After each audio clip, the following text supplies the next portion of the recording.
Far away in the east, there were wise men who studied the stars. They were men who watched the sky carefully and searched for signs of something important. One night, they saw something amazing. A very special star appeared in the sky. It was bright, clear, and unlike anything they had seen before. The wise men understood that this star meant something great had happened. A king had been born. Not just any king, a very special king. So the wise men made a plan. They would follow the star and find the child. They packed what they needed for a long journey. They brought valuable gifts. And together, they began traveling across the land. The journey was not short. They traveled over hills and through deserts. They rode for many days and nights. But the star kept shining ahead of them, guiding them on the way. At last, they came to Jerusalem. There, they began asking an important question. They said, "Where is the child who has been born King of the Jews?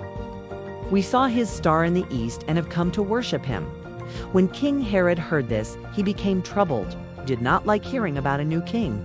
So he called for the chief priests and teachers and asked where this child was supposed to be born. They told him, "In Bethlehem." Then Herod secretly called the wise men to him. He asked them when the star had first appeared. And then he said, "Go and search carefully for the child. When you find him, come back and tell me, so I can go and worship him too." But Herod was not telling the truth. He did not want to worship the child. He wanted to get rid of him. The wise men did not know this, so they continued on their journey. As they left Jerusalem, they looked up, and there was the star again. It went ahead of them and led them onward.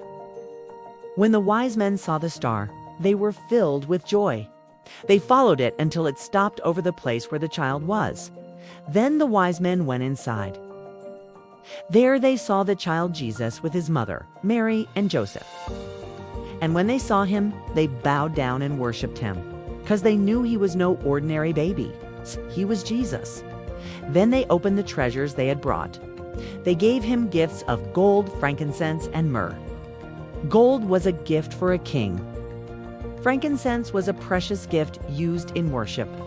Myrrh was a costly gift too. Each gift showed honor, love, and great respect. That night, while the wise men were sleeping, God warned them in a dream, told them not to go back to Herod. So when they woke up, they obeyed. They returned to their own country by a different way.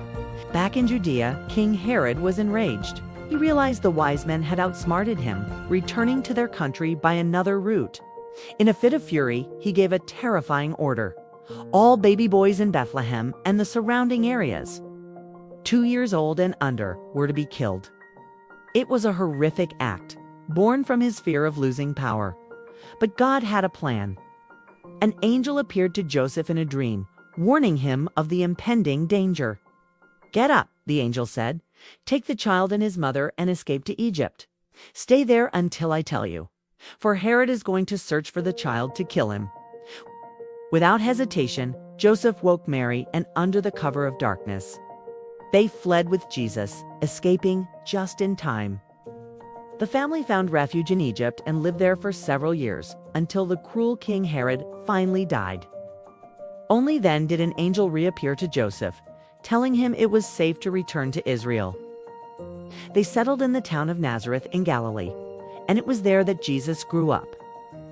Thanks for watching. If you enjoyed this story, don't forget to like and subscribe for more incredible tales. See you next time.